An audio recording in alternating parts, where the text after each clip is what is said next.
All right, welcome back to Getting Started with Angular 2025. So let's continue where we left off. We went through ngIf, we went through ngElse, if else. We also went through ng4. So the last control flow syntax is where should I put it? A switch case. So I guess we can use we can convert the navigation component to use ngSwitch case. So instead of just a Boolean flag, we could make this an authentication state. So let's just initialize this to unauthenticated. And then TypeScript will be unhappy because now all of our sets are complaining that the type does not match. Well, that's fine. Once we click the login, we're going to say that it's authenticated.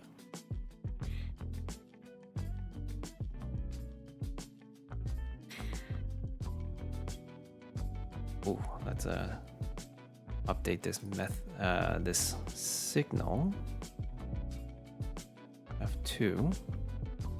So if you press F2 in your editor, auth state, let's call it something like that. So once we log in, really should make a backend call for this.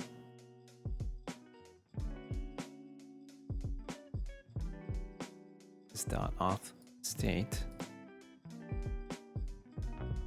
So this is a typical pattern. I wouldn't call it a typical pattern actually, but like with authentication, it's not just a single state. You could be logged in, but you might not be authorized. So that is something that we can use a switch case for. So just a simple demo to do that. And typically you would have your back end response dictate the state of your user. So they might log in, but are they an admin? Probably not. We're just going to make a dummy example for now. So instead of doing an at if, we're going to do ngSwitch on auth state. I'm going to switch on the auth state. So with the switch case, you get this inner directive. If you are authenticated, it could show you the log out button. Actually, you might want to have the same content repeated if you are authenticated and authorized.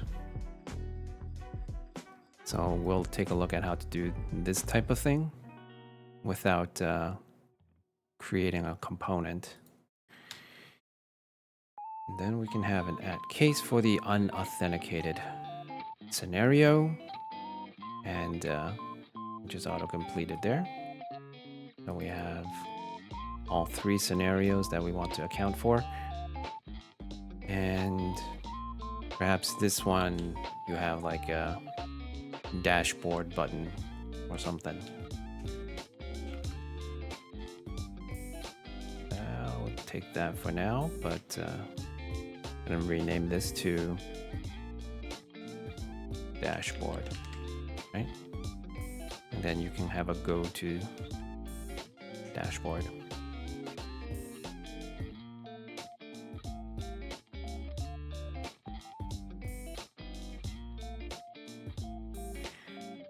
I don't need that. I'm just gonna console. Yeah. So this is a very simple switch case scenario. Let's see.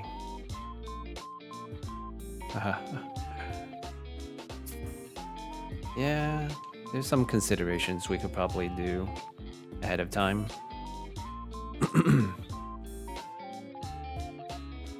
Well, let's just see how it looks like, right?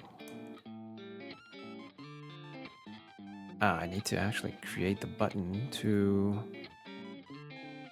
switch between the three. So right now it just does the login and log out, but I need to create one for the authorize. So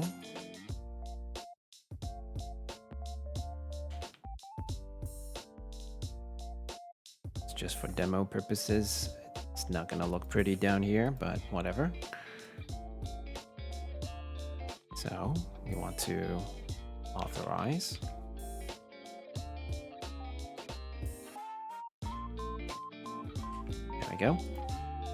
So once we click authorize, you should see that all three elements, our name, the dashboard, and the logout are all displayed. If I click logout, nothing is displayed. All right. That's a typical use case. So I do have to note that you can have a default. So instead of doing a case here, we could just get rid of that and show the default as login. So if it's any other case that's not accounted for, you want them to do a login. So let's take a look at that. Yep.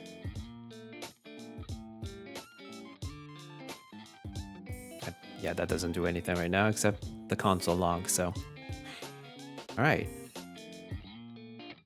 Very short demo about switch case. In the previous episodes, I did go over how it would be done in the previous versions of Angular. So let's take a look at that. I'll keep all the buttons. The only thing we need to do is convert these to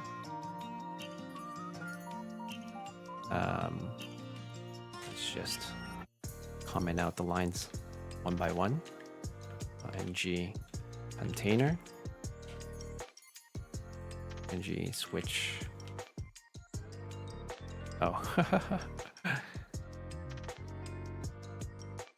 So let's get rid of that and that. All right. Condition. Well, we're gonna switch on the auth state. Let's actually put it down here. Don't want to interrupt what we already have up here. And then we can also have like a nice side by side. Undo this.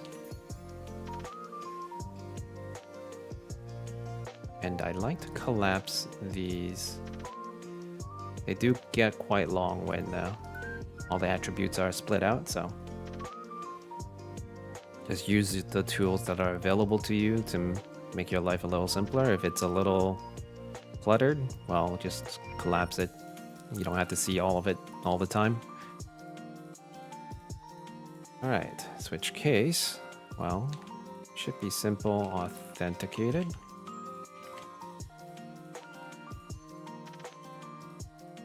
Authorized. And the default. And we can just copy those buttons in.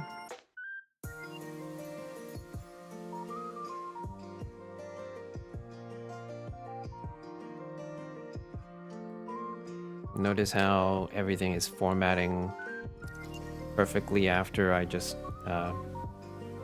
paste it in and save. It's the beauty of having all of the setup for prettier before you do any major development on your project. So, all right, believe that should work. Let's take a look at if our common. Okay, this may not work actually. Let's take a look at the page. Yeah, so it's going to complain because it doesn't know. We need to bring in switch, ngSwitch. Okay, switch, case, and default. So if you're going to import them separately, I think you have to import all of them. Let's see. Oh, perhaps not. It should show more than that though. I think it's still broken. Let's take a look at the compiler. Yeah, I think it's still complaining, but not on the browser. So ngSwitch case, ngSwitch default. All right, there you go. So now you see both of the examples doing the same thing, but one of them requires you to import all of these things or common module.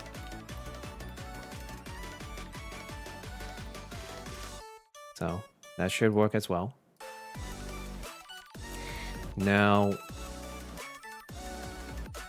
I don't think I have to say this, but this does not look nice, whereas this does.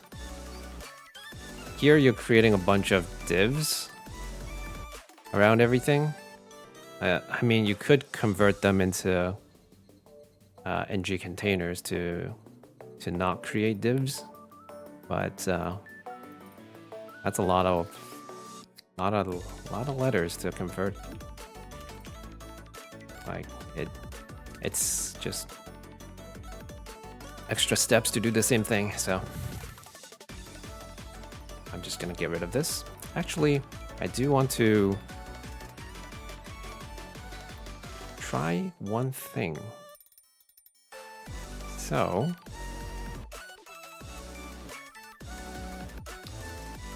let's look it up as well. Angular control flow schematic. Okay. This guy here, if you run it on a project that is upgraded to a version that has control flow, and you're still using ngIfs or ngFors, or in this case, the ngSwitch case, you should be able to paste this into your project. I'm going to commit these changes for now, so call it switch case demo ngSwitch comparison. All right, so now let's see what happens when we run this. It's not available.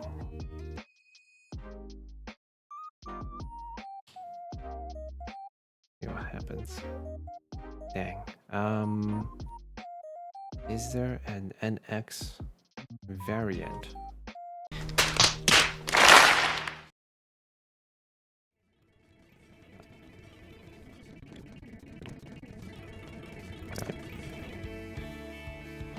Wonder if it's part of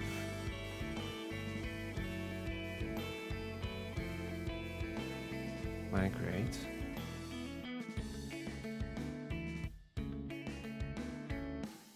Control? No.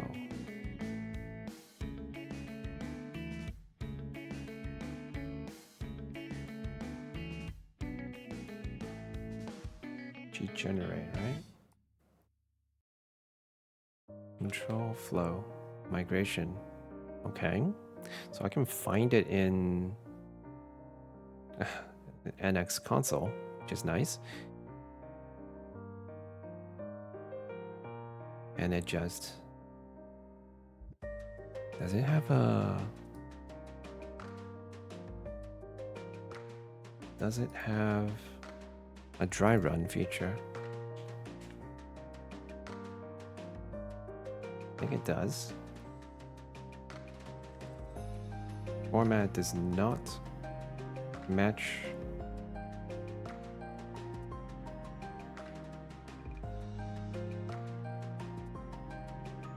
MPX generate angular control flow. I just ran that. Or maybe I ran it wrong. Control flow migration. Did I run it wrong? Oh, okay. Control flow dash migration. So it's missing a little bit, or the little out of date.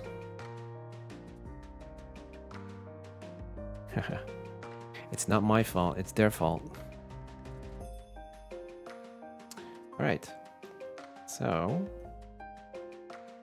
if you want to commit the changes, it looks like it updated these 3 files. So let's click generate, enable reformatting of your template. I wonder why it failed when we enabled that. Format does not. And then it exits. Okay, well, let's turn that off and then try again.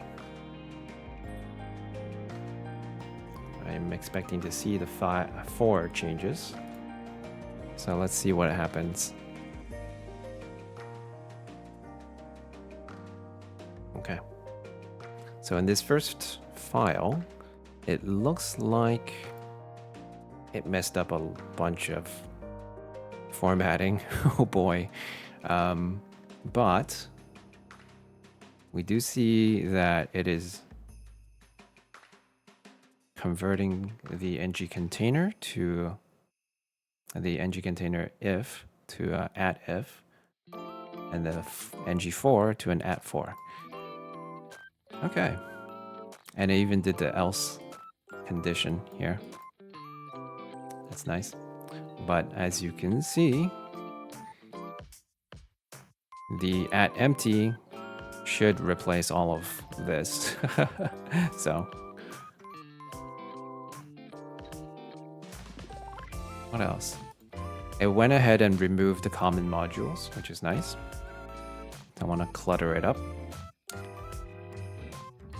And I think the format option should have been enabled, but yeah, it just wouldn't take it. So I think if you just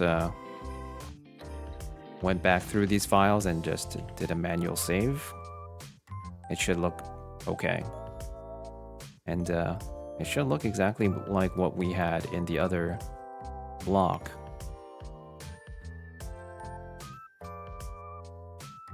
And yeah, it does look exactly the same. So good stuff. All right. That is it for control flows, actually, this time. These are the main three control flow that are built into Angular, and unless they decide to add new ones, I'm fairly certain I caught them all. So I'll catch you guys next time.